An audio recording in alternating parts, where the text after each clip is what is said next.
Pessoal, hoje nós vamos iniciar o estudo do livro Homem Integral, de Joana de Ângeles, que nós vamos estar fazendo todo sábado.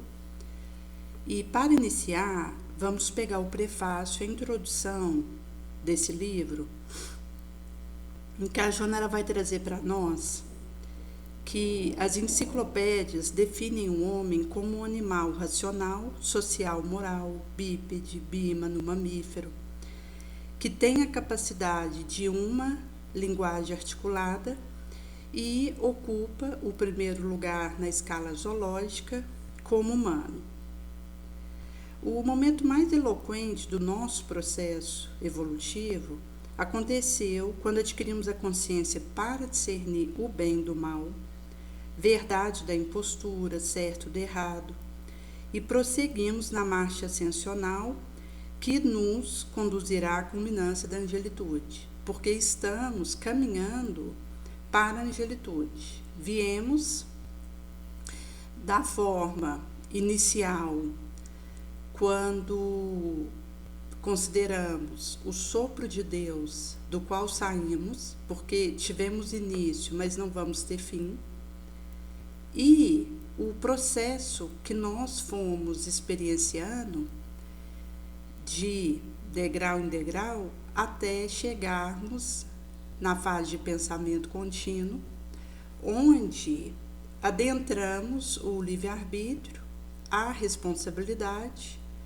perante a lei de causa e efeito, que se dá devido à nossa constância no pensamento. Em sendo assim, se nós considerarmos a expressão da vida na Terra, ela teve início há mais de 4,5 bilhões de anos. Foi quando Jesus, ele começou a plasmar esse orbe para nos receber, mas esse preparo, ele foi acontecendo nesse orbe até que naqueles mares primitivos fosse possível iniciar os coacervados, que formou aquela sopa nutritiva, e nesse caldeirão foi possível a união de moléculas, rearranjos, e naquela fermentação foi possível iniciar a vida que foi fazendo passo a passo até chegar nos vertebrados aquáticos, depois os terrestres, que chegou no homem. Mas é um processo, como vai ser trago em Evolução em Dois Mundos, que demandou tempo e que vai trazer para nós acerca de um laboratório que a Terra significa para os benfeitores, que inclusive fizeram tentativas frustradas, visto que não é um veredito. Aconteceu um acompanhamento ao longo dos milhões e milhões de anos, e aquilo que não se adequasse à proposta de Jesus para a evolução na Terra era retirado. A gente tem um exemplo disso com os dinossauros, que tiveram por aqui um período e depois foram retirados. Na mesma época, existiam mamíferos de pequeno porte que puderam se expandir, tanto em tamanho quanto em colonização de diferentes ambientes, por ter sido retirado o dinossauro. É nesse sentido que, se nós considerarmos as primeiras formas de vida na Terra, foi há 3,8 bilhões de anos, próxima à fonte termal submarina. Essa vida primitiva, ela consistia de um micro-organismo simples, como ancestral de bactéria unicelular. E todos os seres vivos atuais, eles compartilham um ancestral comum.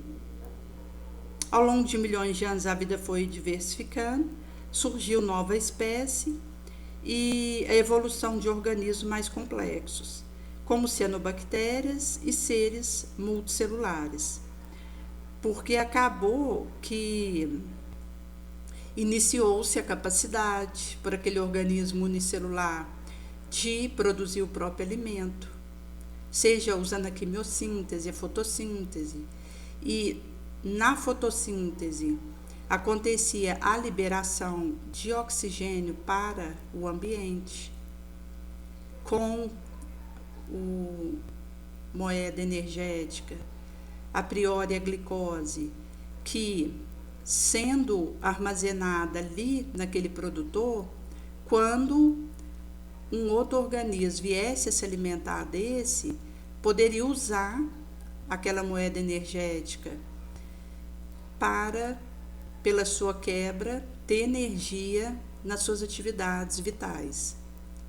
E aí já adentramos o aspecto da cadeia alimentar, que do momento que Jesus ele estratificou o início da vida e deu o carro inicial desse movimento, foi possível que surgissem espécies que, em se alimentando de uma outra, entravam nessa teia alimentar, viabilizando um equilíbrio do ecossistema que chegou até os nossos dias. Nesse sentido que o início dos primeiros seres capazes de produzir o próprio alimento e que liberavam oxigênio no ambiente foi a base para mudar a atmosfera da Terra, e isso viabilizaria o surgimento de organismos que, sendo aeróbios, teriam um ambiente adequado para o seu desenvolvimento. Porque hoje a gente ainda tem micro-organismo que é anaeróbio, não usa o oxigênio para fazer a respiração. Alguns vão ser facultativos, outros não. Em sendo assim, aquele que é anaeróbio obrigatório, somente na ausência de oxigênio ele consegue fazer sua respiração.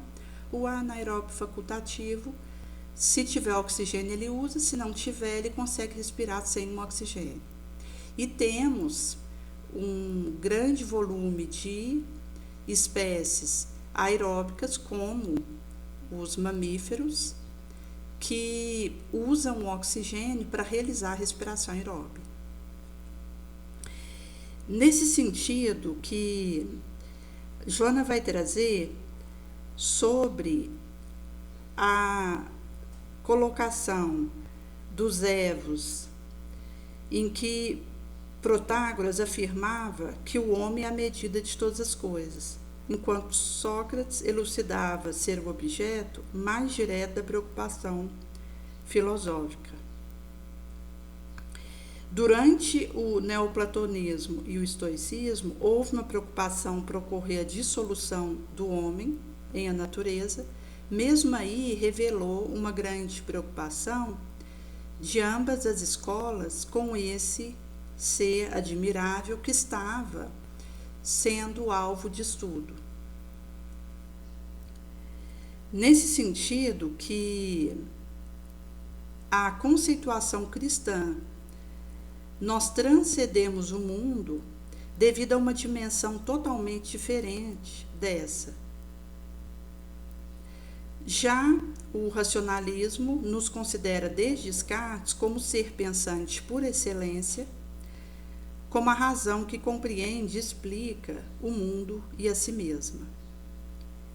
Nesse sentido que temos aí o nosso raciocínio capaz de fazer esse areal analítico e reflexões acerca de nós mesmos, do meio em que estamos, das interações, que é um atributo da razão. Portanto, está com a espécie que tem esse pensamento contínuo. A gente tem num gato, um cachorro, um elefante, momentos de pensamento.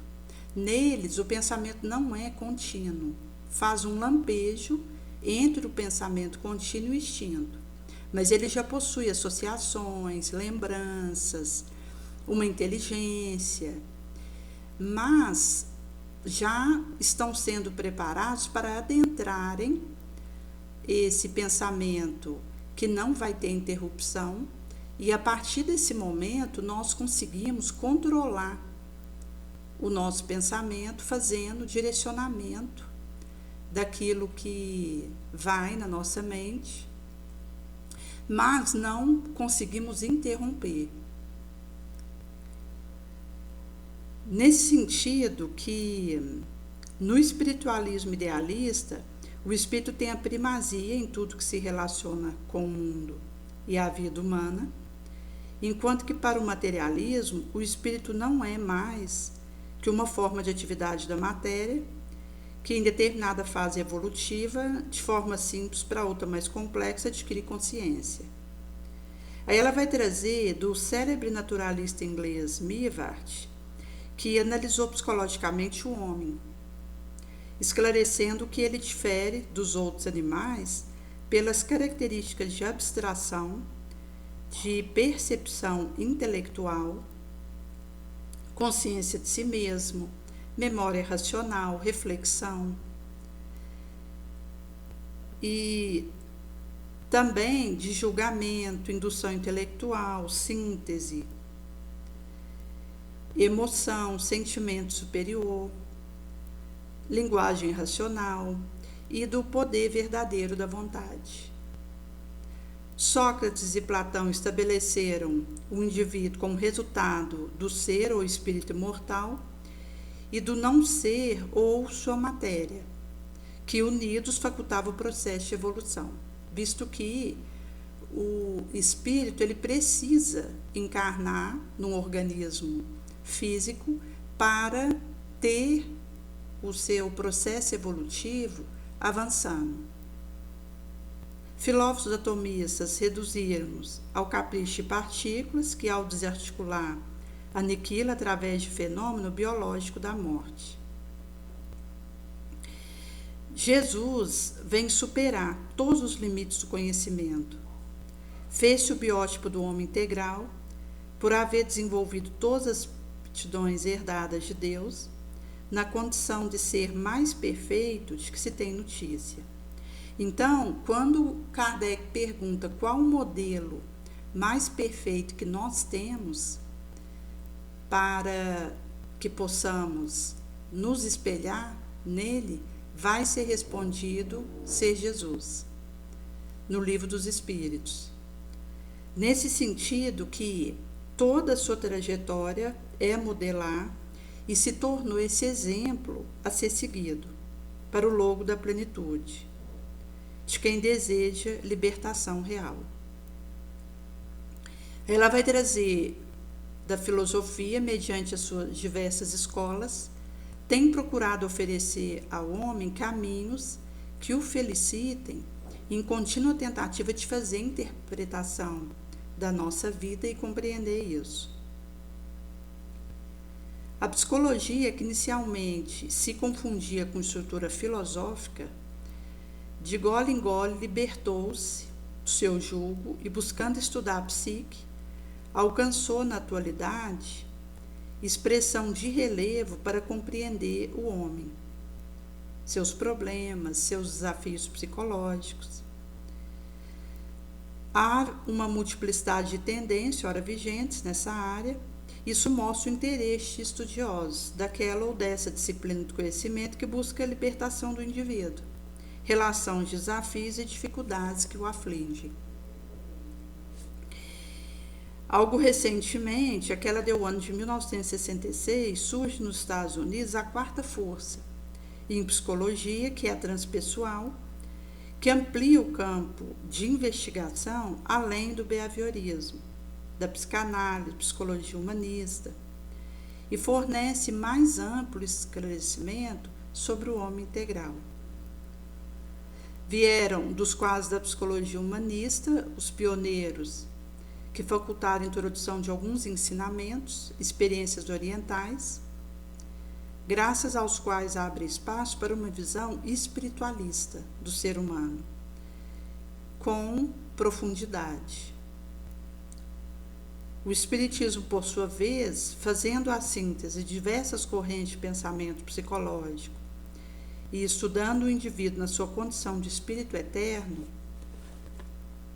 apresenta a proposta de um comportamento filosófico idealista e imortalista, que nos auxilia a equacionar nossos problemas sem violência e com base na reencarnação, apontando-nos felizes rumos que devemos seguir. Então, aqui ela vai trazer que vai ser feito um estudo de diversos fatores perturbadores psicológicos que procura oferecer terapia de aplicação fácil, fundamentada na análise do homem, à luz do Evangelho e do Espiritismo, de forma a nos auxiliar na harmonia, no amadurecimento emocional, tendo sempre como ser ideal Jesus, o homem integral de todos os elos. Então, ela vai trazer aqui que é a proposta de renovar, adquirir saúde psicológica e da gravidade do momento que vivemos, de adoecimento mental, espiritual, para cujo reflexões desse porte vão nos auxiliar para que encontremos a compreensão da nossa situação e possamos fazer um avanço nas reflexões acerca do funcionamento da mente, dos aspectos que estão como parte dessa engrenagem e também referente àquilo que o indivíduo traz do seu pregresso e aquilo que ele vive nesse momento, na sua trajetória. Nós tínhamos comentado do mapa da Odisseia Humana, que fala um pouco acerca das dimensões de desenvolvimento que vão acontecer a cada setênio e que em cada um desses ciclos a gente vai ter uma dimensão diferente e que vai estar ou na fase de construção ou na fase de refinamento. Do 0 aos 42 anos, nós encontramos a fase de construção e dos 42 para frente, que vai pegando aí mais 7 anos para cada setênio e que vão ser 6 setênios, a gente chega no fim dessa fase que vai trazer para nós a fase de refinamento. E nesse workshop que é trago acerca dessas fases, a gente percebe que se o indivíduo ele está, por exemplo, do 0 aos 7 anos, que é o primeiro setênio e que está na dimensão do desenvolvimento biológico, ele pode ter, nessa período do 0 aos 7 anos, acontecimentos que não sejam apenas da dimensão biológica. E nesses acontecimentos vão haver aqueles positivos e aqueles negativos.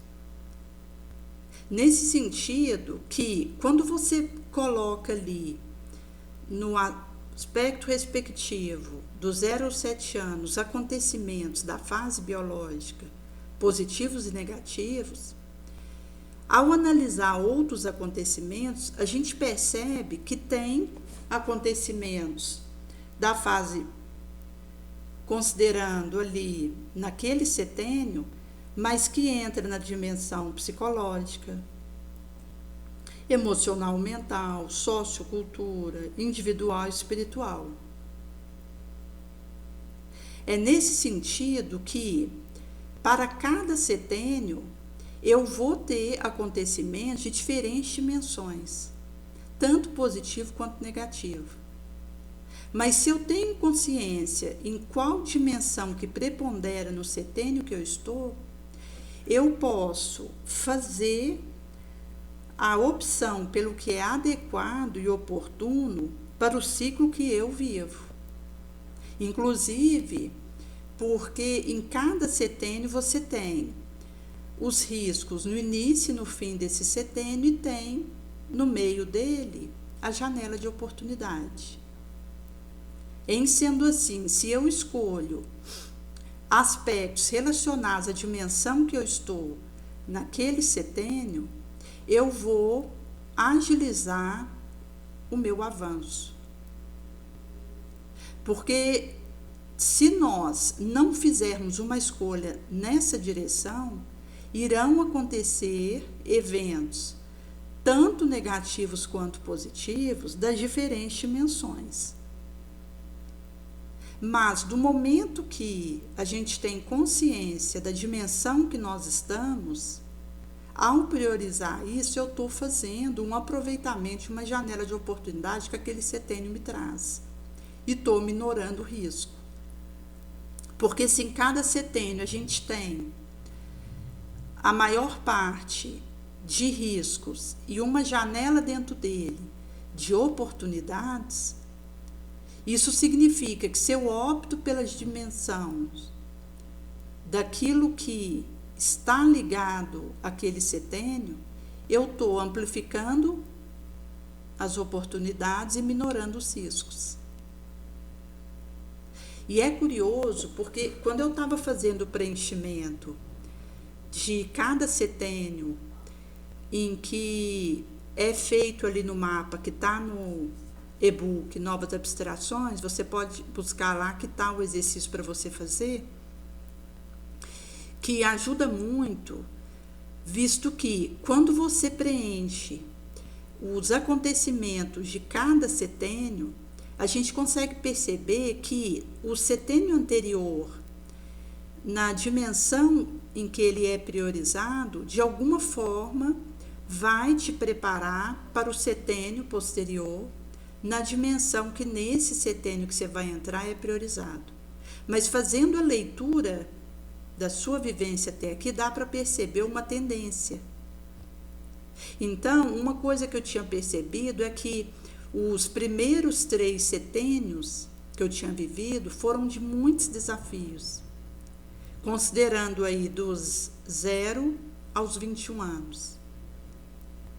A partir do próximo setênio que eu vivi, eu já consegui ir dando a volta por cima e ir conseguindo fazer uma priorização dos aspectos de ensanchas que cada setênio estava me trazendo, mas ao mesmo tempo com riscos importantes. Até porque eu tive uma experiência expiatória longa, que mesmo que tenha pego ali um período de quase 10 anos, entre 14 e 24 anos, por volta desse período, à medida que eu ia continuando a caminhada, eu percebia que a expiação ela tinha sido bem vivida e que por isso estava sendo possível divisar o próximo passo. Porque a expiação ela tem 3 fases: o arrependimento, o resgate e a cura. Daí, quando a gente analisa, dá para saber quando você viveu uma expiação que é imposta, tem um período mais prolongado, é penosa. E nessa expiação a gente consegue identificar o momento do arrependimento, o momento do resgate, o momento da cura. E é aí que a gente reabilita a nossa consciência perante a lei de causa e efeito. E é nesse sentido que a reparação ela acontece, e nós precisaremos ir em busca do trabalho no bem para que a gente possa ir adquirindo um areal, um extra moral, para irmos fazendo frente aos débitos que a gente traz até aqui, mesmo que a gente já tenha expiado bem. Mas nós temos outros aspectos por resolver, que quanto mais eu vou em busca do serviço nobre, mais eu estou agregando meu espírito de recursos e de créditos morais que vão me ajudar no tentame elevado. Inclusive porque o processo da caminhada com Jesus, ele é feito de ações de benfeitores que vão nos capacitando. Quando eu tenho uma caminhada no bem, eu atraio a simpatia de espíritos que vêm ao meu encontro me ajudar a continuar. E também a gente recebe a gratidão de tantos quantos tenham sido beneficiados por uma ação que nós realizáramos. E essas vibrações de gratidão, elas nos auxiliam para sermos ferramentados para continuar nossa jornada. É por esse motivo que a plantação do bem é o nosso único caminho, porque isso vai criando uma teia de simpatia e de conexão de Jesus conosco, que nos permite termos mais fertilizante moral. E do momento que a gente consegue fazer uma análise da nossa trajetória, vai ficando mais fácil até a gente perceber onde eu expiei nessa trajetória, e talvez eu já tenha feito arrependimento no astral, eu cheguei aqui já para viver a próxima fase da expiação, que é o resgate, depois a cura. E aí, na medida que eu fui caminhando, eu fui percebendo que a expiação ia ficando para trás, porque eu tinha dado conta dela. Mas eu continuava com as provações, que vai ter um gênero para cada um, e Kardec vai dizer no Livro dos Espíritos que nós escolhemos no astral o nosso gênero de provas. Inclusive porque a prova ela não é imposta como a expiação. A prova é um teste que a gente tem que passar para melhorar.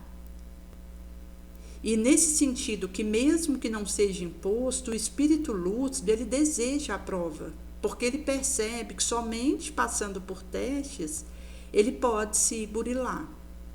Como no astral a gente tem essa visão, quando está fazendo o acordamento da nossa próxima encarnação, então a gente pede a prova, a gente implora a dificuldade, a restrição, a feiura e um transtorno mental, se isso for me ajudar a viver uma expiação, a passar por uma provação. Porque no astral a gente tem clareza da nossa trajetória até ali e de que nós precisamos fazer o nosso burilamento moral para avançar. Então a gente não quer voltar para a Terra e ficar parado no mesmo lugar, até porque os riscos que acontecem aqui, se eu paro, eu vou acabar caindo. e saindo daqui numa situação pior do que eu entrei. Por esse motivo que essa percepção que a gente tem lá faz com que imploremos a dificuldade, o teste, e a gente escolhe também o gênero de prova que nós vamos passar. E do momento que você analisa o gênero de provas que você vive, você fica mais atento para não cair naquela prova, para você dar conta dela, porque você já sabe que aquilo é um gênero de teste que você vive e que você escolheu. E nesse sentido, que quando a gente está fazendo o mapa da Odisseia, que pega os setênios, dá para perceber o nosso gênero de prova, pela análise de cada setênio, e dá para perceber onde nós espiamos. Inclusive, se nós hoje estamos numa expiação, numa provação, ou na nossa missão. Quando o indivíduo ele entra em contato com a sua missão, ele vai passar a contribuir para o local em que ele está com coisas boas, que vai desenvolver nele gratidão, mas ele continua tendo provas. Mesmo que as provas elas sejam um espaço menor de tempo em relação à missão do indivíduo, nós continuaremos a ser provados. A expiação é que pode ser uma experiência que passou, a gente viveu bem, e aí não precisa mais da gente expiar, enquanto essa imposição que é penosa, nessa trajetória. E é por isso que nós podemos identificar num dado período da nossa vida que houve expiação, que a gente conseguiu ou não viver bem aquela expiação, dá para fazer essa associação, e dá para percebermos que pode ser que eu encontre uma nova expiação. Mas se eu analiso o meu mapa de Odisseia reencarnada e percebo que eu vivo aquele gênero de prova, à medida que eu vou dando conta de viver bem, com resiliência, longanimidade, renúncia, cada situação que eu vivo, e que eu estou produzindo frutos bons da minha missão, isso vai minorando o peso de uma expiação futura. Porque quando uma situação me aproxima de mim para me cobrar pelos erros clamorosos que eu lavrei contra mim, me encontrando no esforço nobre, manda a justiça divina que seja suspenso temporariamente a cobrança sobre mim por tempo indeterminado, porque me encontrou no esforço nobre. Por isso que não é o que eu faço, é o que eu faço com isso. Porque eu posso até me equivocar nesse momento, mas se eu logo já começo a ter ações reparadoras dessa situação e levando elementos de ação, de auxílio ao meio que eu estou, que fazem o ofuscamento e anulação daquela falha que eu realizei, eu já estou, de alguma forma, me movimentando para suavizar a expiação que vai me alcançar. Porque eu já estou fazendo essa elevação. É por esse motivo que até mesmo quando a gente considera uma falha, isso não é veredito. Eu posso, diante do meu deslize, do meu erro, começar a fazer diferente, ir para a positividade. E com isso, se alguém tinha sido prejudicado, eu já estou a queima-roupa, fazendo coisas positivas para o local em que eu movimento, e isso já vai trazendo essas consequências suavizadas e que vão, de alguma forma, me auxiliar na minha caminhada daqui para frente. Nesse sentido, que quando a gente considera o mapa da Odisseia, a gente vê que, até pelo desconhecimento que a gente tinha das dimensões de cada setênio e dos riscos e da oportunidade que acontece em cada um, a gente vive uma série de perigos e de livramentos são acontecidos na nossa direção, porque estar encarnado na Terra implica uma periculosidade, e ao mesmo tempo existe a intervenção livratória de Jesus para que a gente tenha condição mínima de sair daqui melhor do que entrou.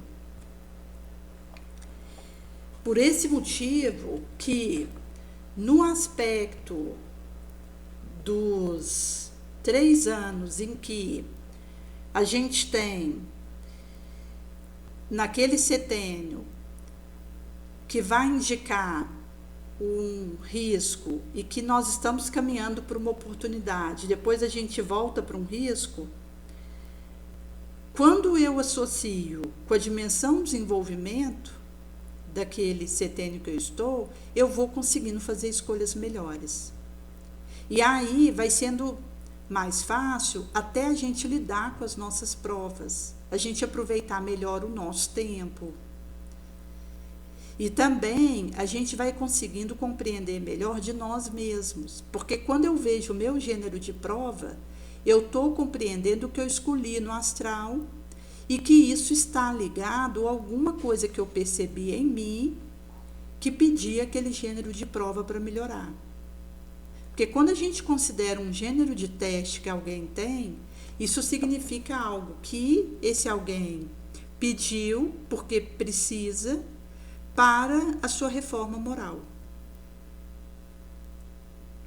Nesse sentido que a percepção desses aspectos são ferramentais importantes que a gente vai adquirindo, que passa inclusive pelo autoconhecimento. O Haroldo, ele traz no curso que ele fez sobre autoconhecimento e meditação alguns exercícios práticos que eu vou estar colocando no e-book Novas Abstrações para o indivíduo perceber em si aspectos do seu pensar, do seu sentir, do seu ser, agir, em que a gente vai divisando a nossa característica naquele recorte. E nesse sentido é possível a gente fazer um olhar para a área de potencial que a gente precisa positivar mais, porque ou está negativa ou está pouco positiva, e aquele potencial que a gente já positivou bastante.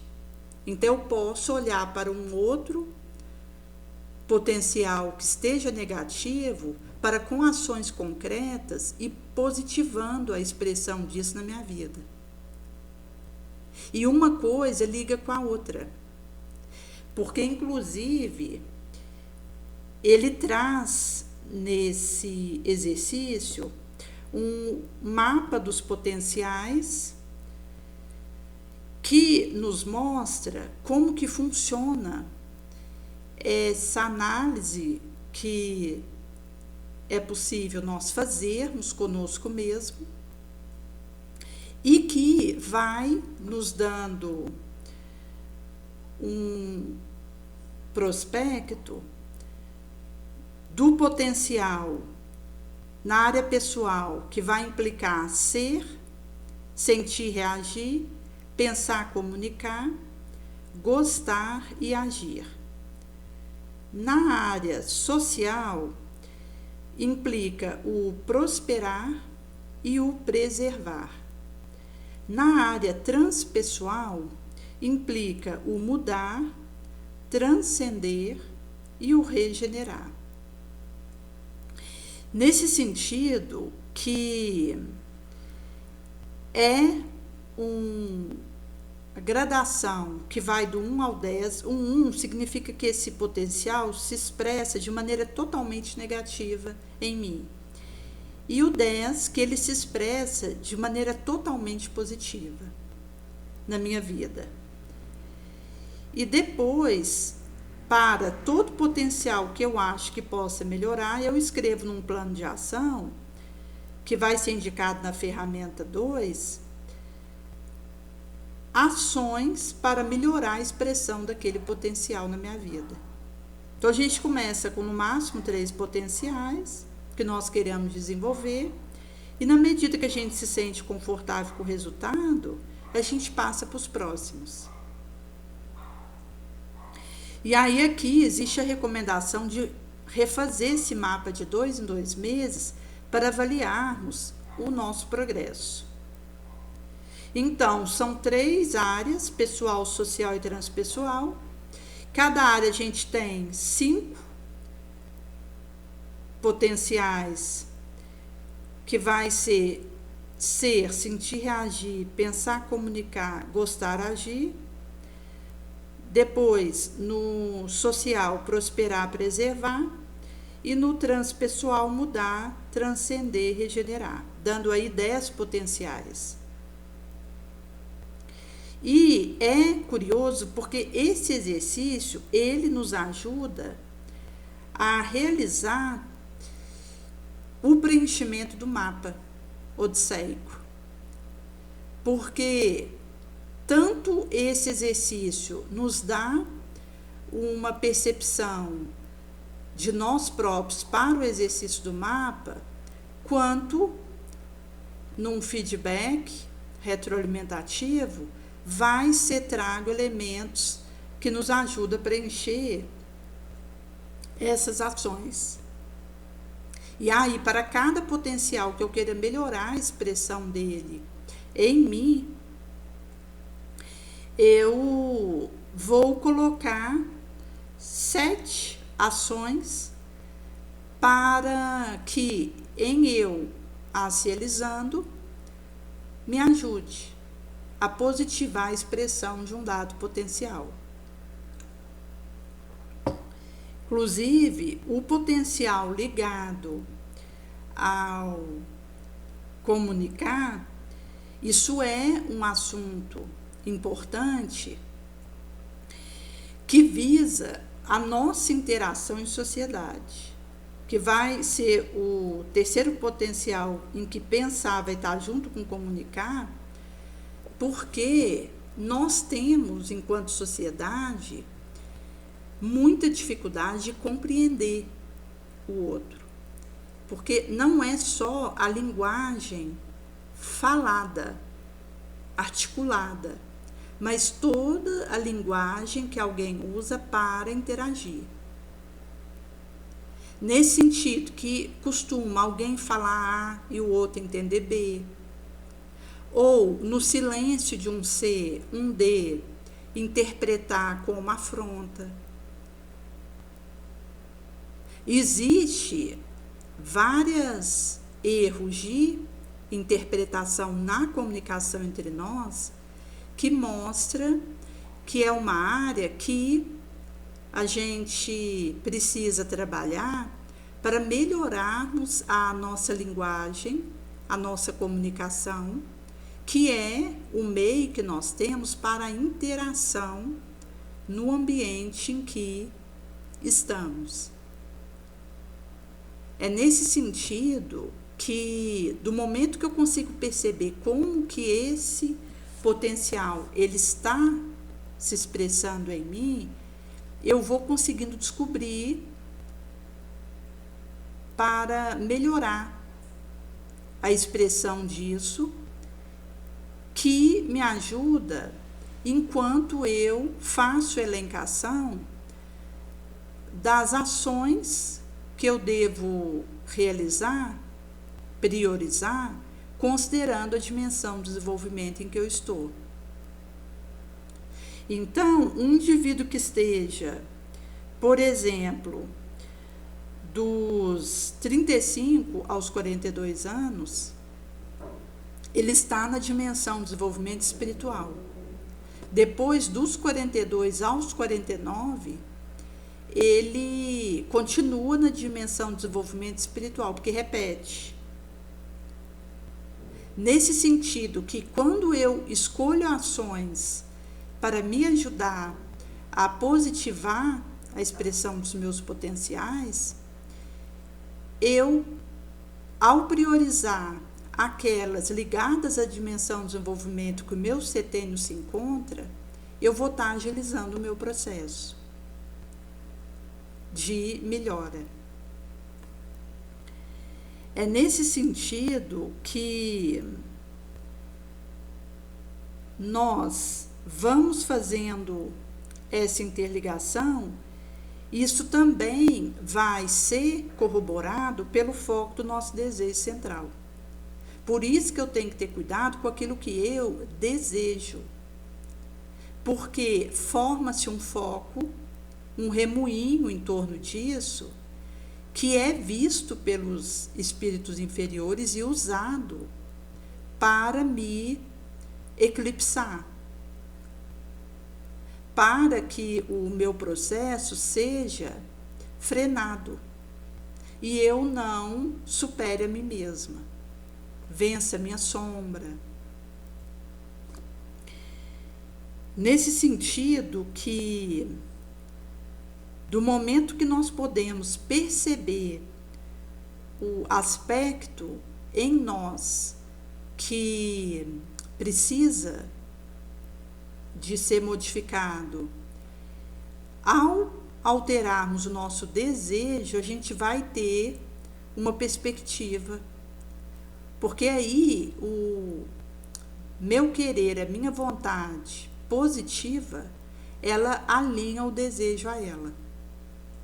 Então, mesmo que o indivíduo ele tenha um desejo central ligado à evidência, prestígio, em que ele faz ações buscando ser reconhecido, aplaudido, isso significa para o indivíduo um fixismo nisso, ele pode, com uma vontade boa, tirar esse desejo desse lugar e alinhar ele ao que a vontade deseja.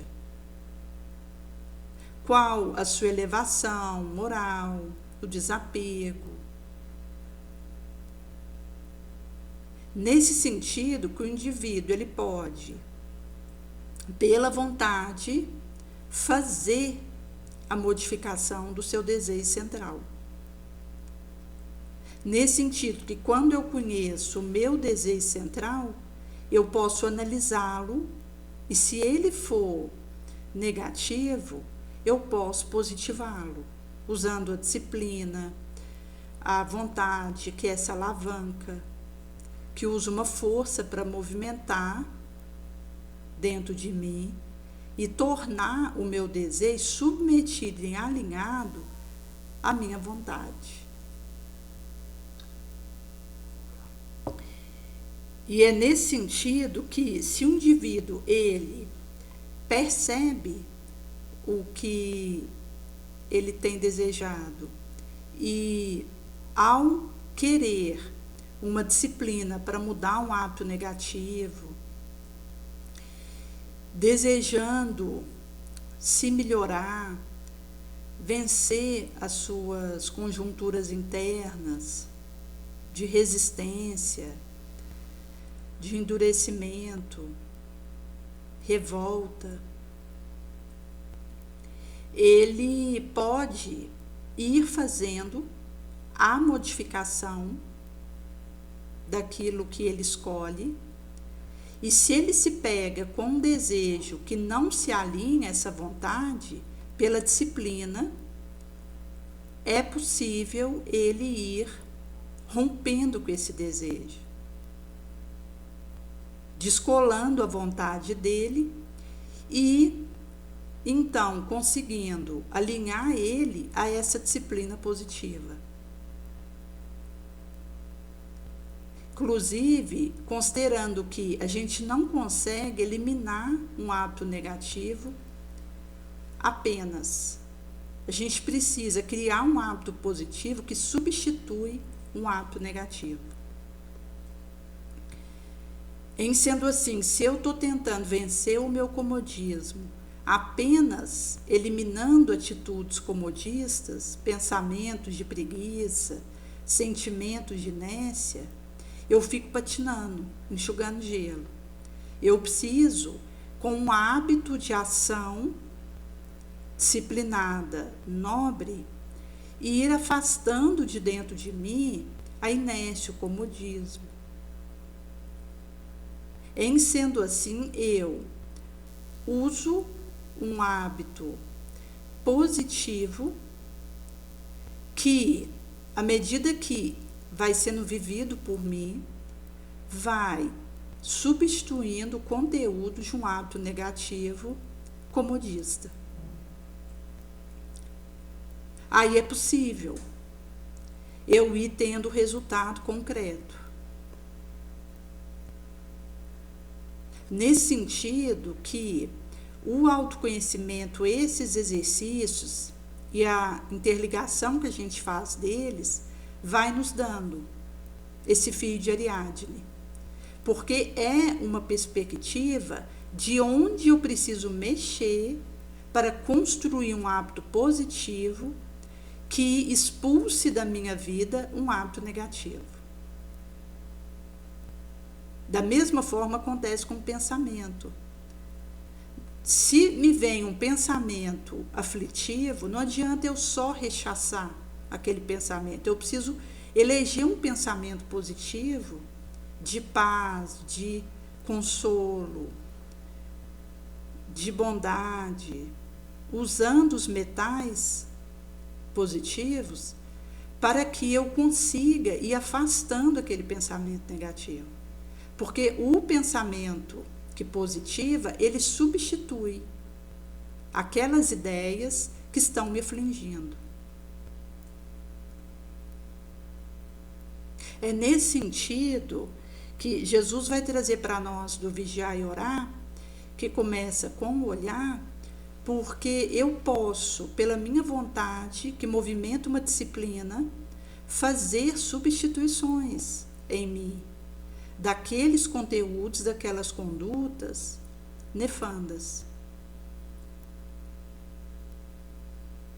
E aí, então, a gente vai conseguindo esse fortalecimento e vamos percebendo a nossa maneira de funcionar. E, a partir disso, como eu tenho resultados promissores, considerando aquilo que eu trago. Porque a gente tem diferenças, até mesmo na maneira de aprender. Tem indivíduos que são mais sensação, que para ele aprender um determinado conteúdo, ele precisa pôr a mão na massa. Ele precisa pegar um protótipo, fazer desmontagem, remontagem. Aí ele consegue aprender aquele assunto. Tem outros que são mais sentimento, que eles precisam fazer uma associação com a parte emotiva, sentimental. Então, o ambiente que ele está estudando um dado conteúdo, as interações que acontecem ali com o tutor, se positivas, o auxilia e facilita para que ele aprenda mais rápido aquele conteúdo. Outros indivíduos, eles são mais pensamento. Para ele aprender esse mesmo conteúdo, ele precisa de dados estatísticos, de cálculos aclarados, de tabela lógica, que fazendo associação com aquele conteúdo, ele acaba por conseguir aprender. E tem outros indivíduos que são mais intuitivos. Eles conseguem, por abstrações que fazem amplificação do todo, conseguir o aprendizado daquele assunto. Para os indivíduos intuitivos, pode ser que ele perca noções de detalhe daquela área. Porque ele acaba que sobe de intuição como um avião e a gente vê uma cidade toda que eu não veria se estivesse lá embaixo, mas por outro lado eu não vejo detalhes daquela rua porque eu estou lá em cima.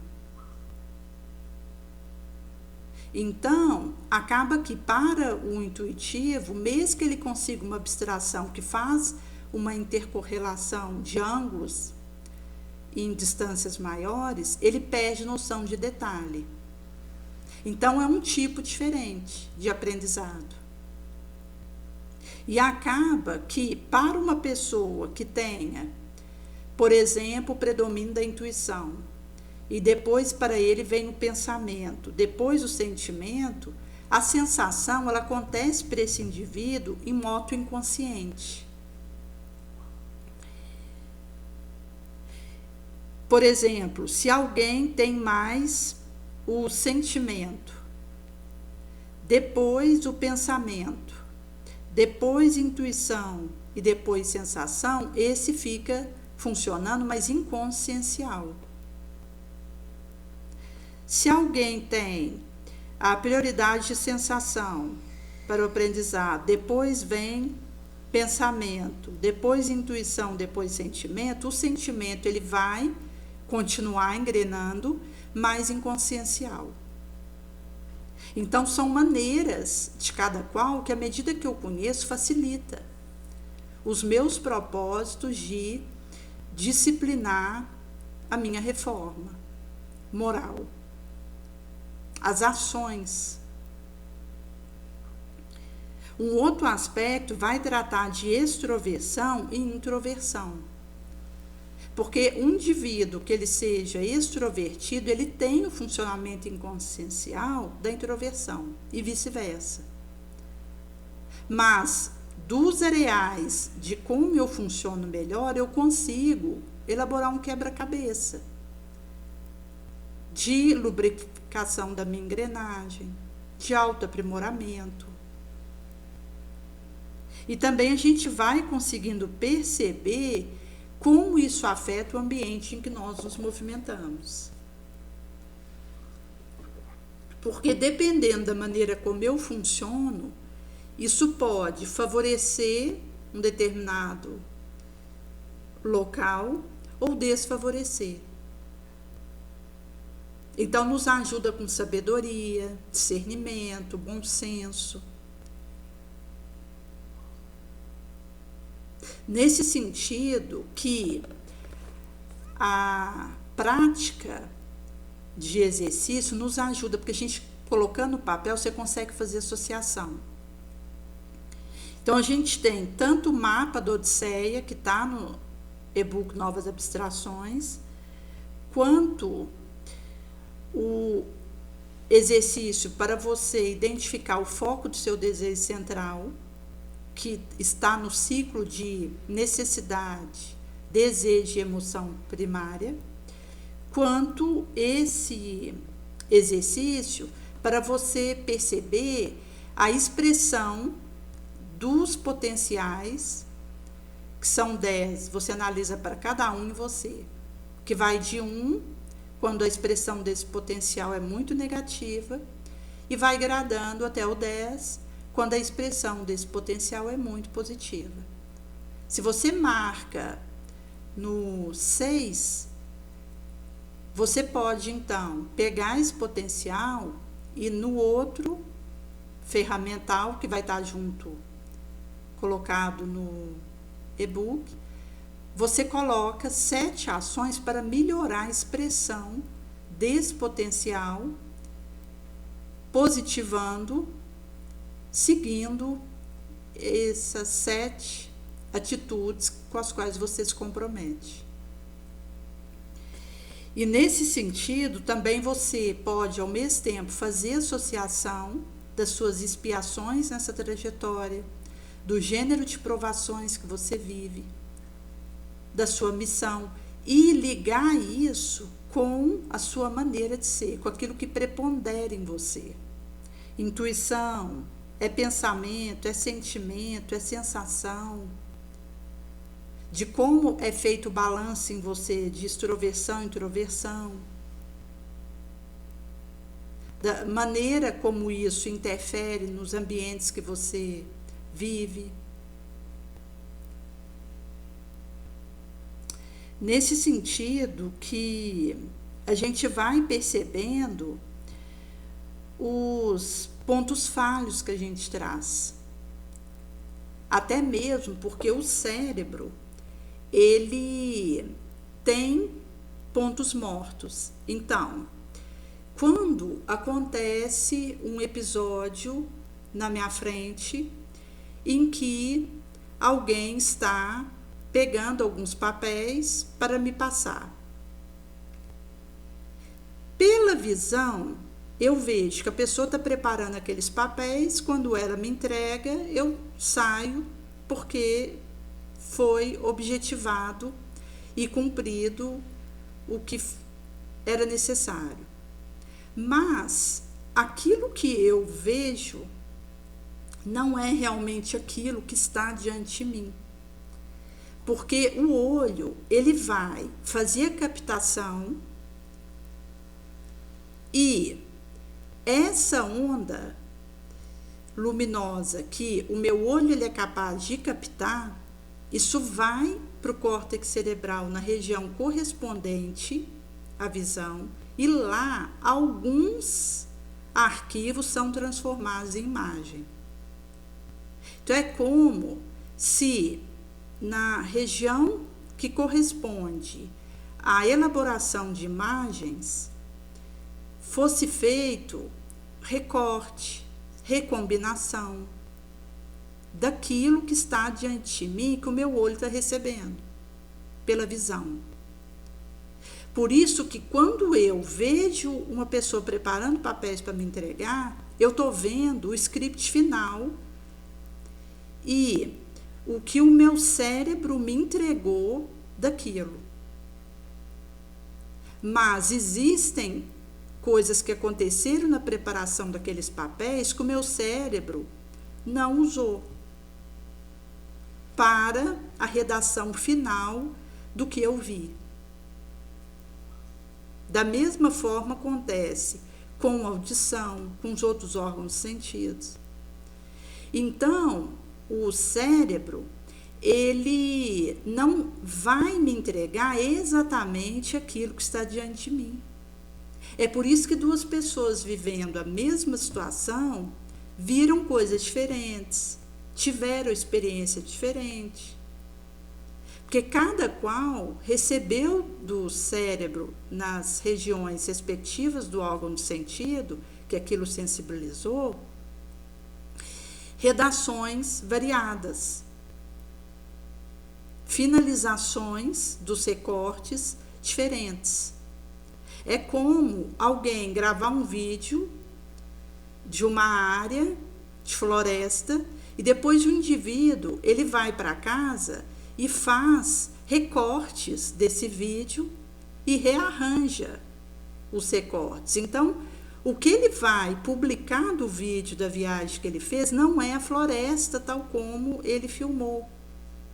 É os cortes e recortes que ele fez e o que isso virou.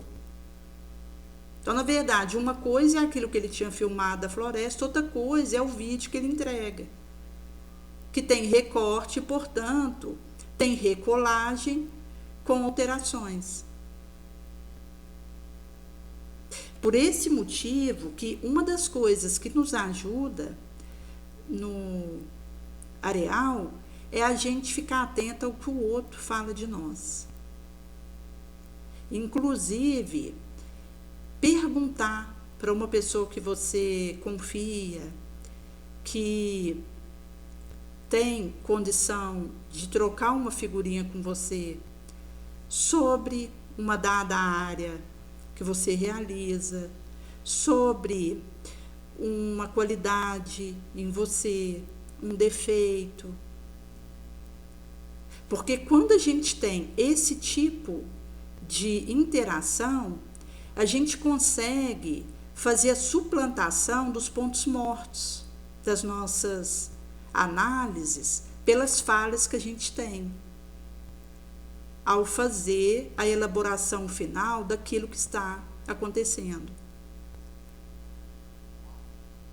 Nesse sentido que a trajetória de uma pessoa vai pedir a observação dela com ela mesma e a observação daquilo que outrem fala dela, porque isso é um retorno que a gente tem. E vai nos auxiliar a aprimorar a percepção da nossa realidade.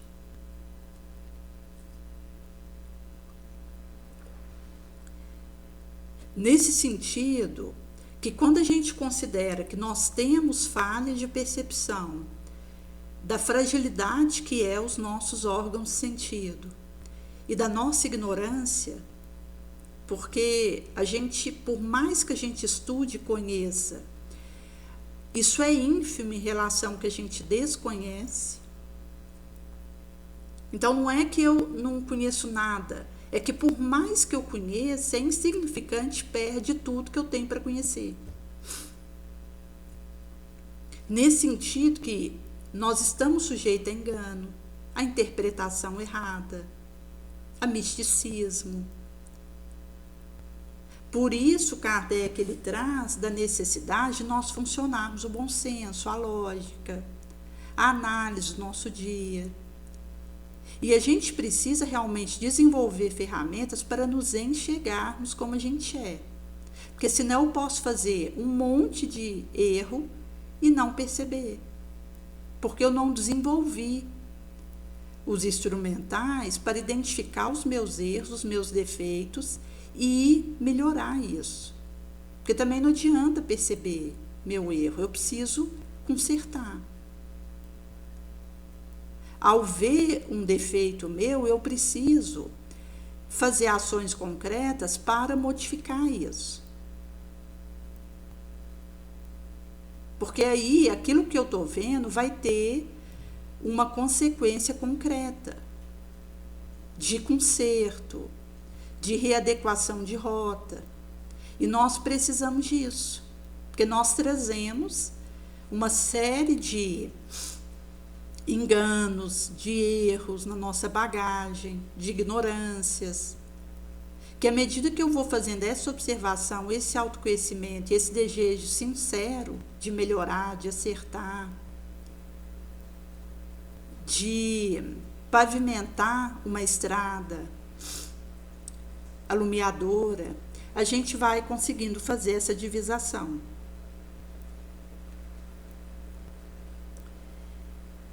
Por esse motivo que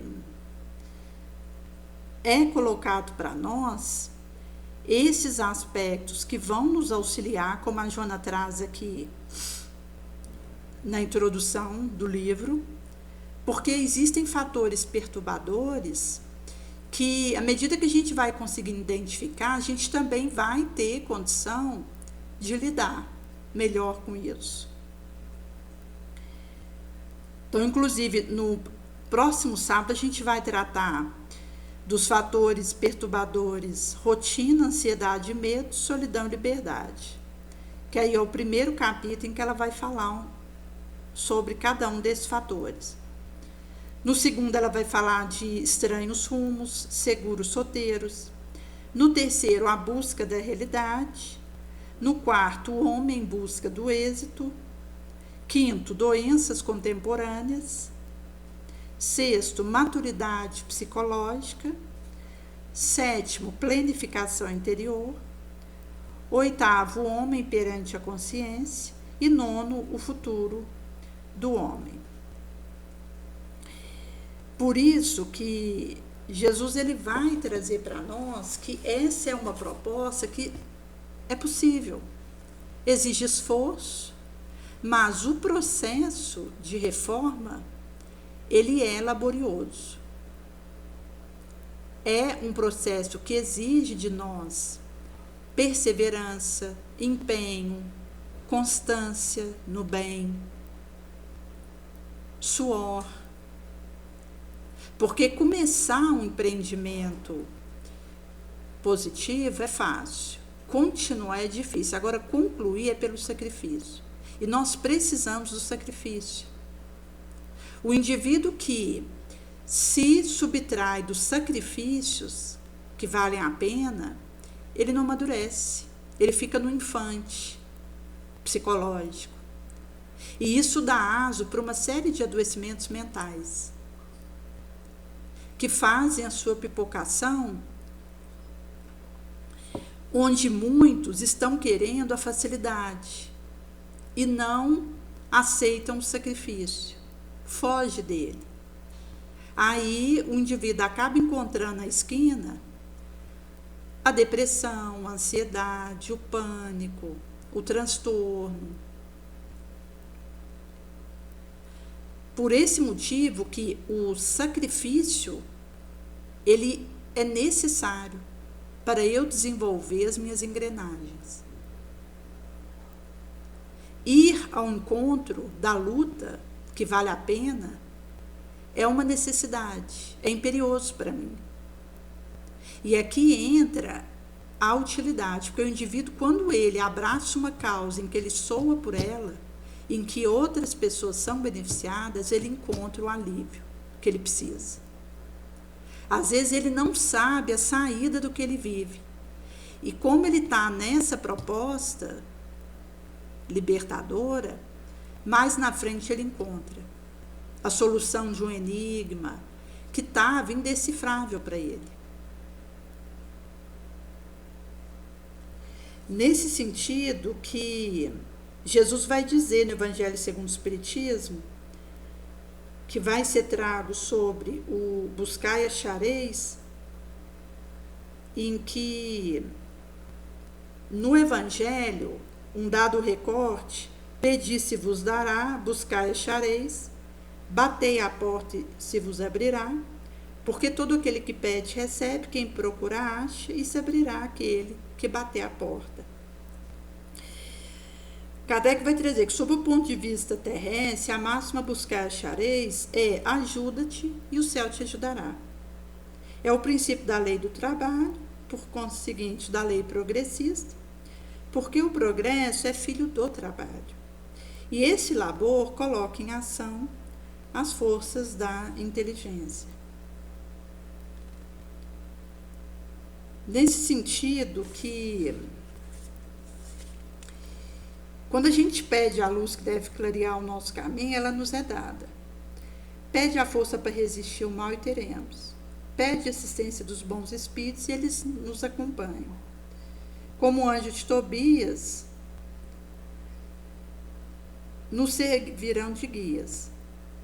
Pedir bons conselhos, eles serão dados. Bater à porta, ela será aberta, mas pedir sinceramente, com fervor, confiança, fé, humildade, porque na arrogância a gente é abandonado a nossa própria força. E as nossas quedas serão a punição do nosso orgulho. E é nesse sentido que os espíritos não vão nos isentar da lei do trabalho, eles nos mostram o fim que devemos atingir, o caminho que ele conduz. Caminha, chegarás. Encontraremos pedras sobre os nossos passos, olhamos e tiramos nós mesmos. Receberemos a força necessária, se quisermos empregá-la.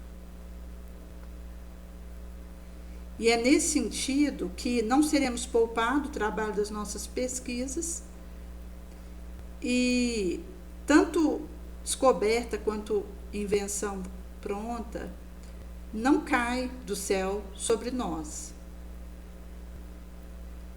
Nós precisaremos o trabalho de movimentar, de pensar. Caso contrário, o mais preguiçoso poderia enriquecer o mais ignorante, de graça tornar-se sábio. E um terceiro se dá um mérito que não teve. Por esse motivo que nós somos chamados a desenvolver os nossos recursos. Se Deus tivesse nos isentado do serviço, nossos membros seriam atrofiados, nossa inteligência teria permanecido infante, no estado de instinto animal. Por isso, o Senhor faz do labor uma necessidade e nos diz para procurar, que acharemos, trabalhar e produziremos, só assim sermos o filho das nossas obras, dela termos mérito e sermos recompensados segundo o que tivermos feito. No infante da humanidade, o homem aplica sua inteligência à procura de alimentação, meio de preservar de intempérie, defender de inimigo. Deu-nos Deus, mais do que o animal, o desejo incessante do melhor. É esse desejo que nos impele à procura de meios para nos melhorarmos, que nos conduz à invenção, descoberta, aperfeiçoamento da ciência, onde a ciência proporciona o que falta. Via pesquisas, nossa inteligência aumenta, nossa moral depura. A necessidade do corpo sucede à necessidade do espírito. Após o alimento material, é preciso o nutriente espiritual. E assim passamos da selvageria à civilização. Nesse sentido que nós vamos cumprindo durante nossa vida o que foi acordado para a nossa vilegiatura. E é por esse motivo que quanto mais a gente caminhar na produção de bons frutos, mais a gente multiplica o talento a nós emprestado e mais a gente vai tendo condição de aproveitar esse ensanche aqui. Porque do momento que isso está posto, será dado a cada um segundo sua obra. Cada qual é herdeiro de si mesmo. E nesse motivo que, no momento que nós arregaçamos as mangas e desejamos o trabalho conosco mesmo, sem desistir, a gente vai entregando frutos melhores para o meio em que estamos. E isso é um desenvolvimento que vai deixando atrás dos nossos passos vibrações tais que, quando chega o nosso momento de demandar o além, a gente pode, fazendo um retrospecto, ter paz, por percebermos termos feito o que podíamos, termos aproveitado o tempo, o nosso trabalho, a nossa energia, no que vale a pena. Por isso Jesus nos diz, aproveita enquanto é dia, reconcilia com o adversário enquanto você está a caminho com ele, vence a sua sombra enquanto você tem possibilidade para isso.